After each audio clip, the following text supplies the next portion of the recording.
video covers ArcGIS named user configuration and single sign-on for MIMS field. Before configuring MIMS sync settings, it is highly recommended that you review MIMS portal documentation on this topic. Look for article Supported Named User Configurations and check the requirements. What does single sign-on mean? In this case, it means that MIMS field users can log into their field devices and their domain logins are automatically used to authenticate with ArcGIS portal. Password updates and other management are not required. The user is unaware that authentication is occurring in the background. Configuration requirements to implement single sign-on in MIMS sync are: the MIMS sync process must be running as the logged-in user.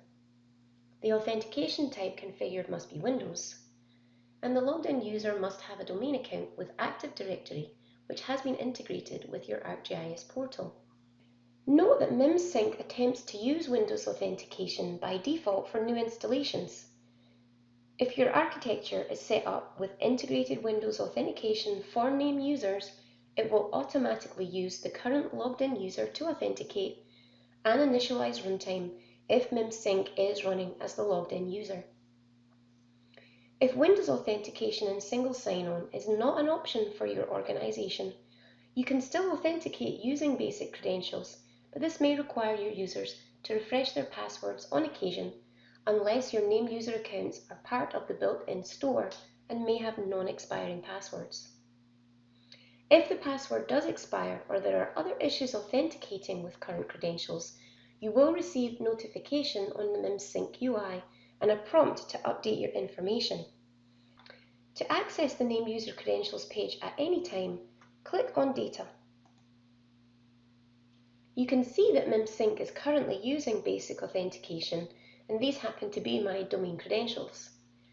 Using basic with a user that doesn't have a non-expiring password again will mean that you will periodically have to update this password. Also note that Windows authentication cannot be selected. This is because MIMS sync is currently running as system. To switch to Windows authentication, let's start MIMS sync as the logged-in user.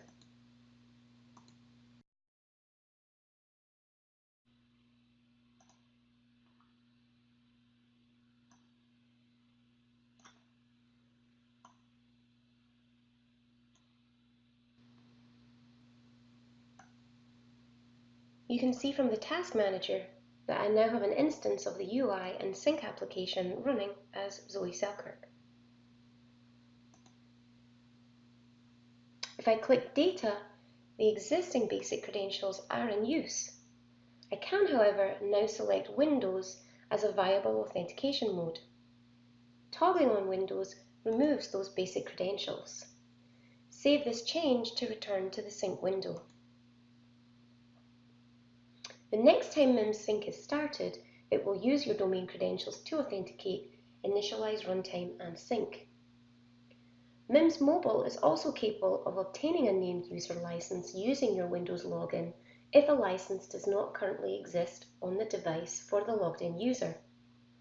In summary, named user authentication is flexible in MIMS to suit the needs of your organization and includes the capability for single sign-on and minimal license management if your ArcGIS architecture permits.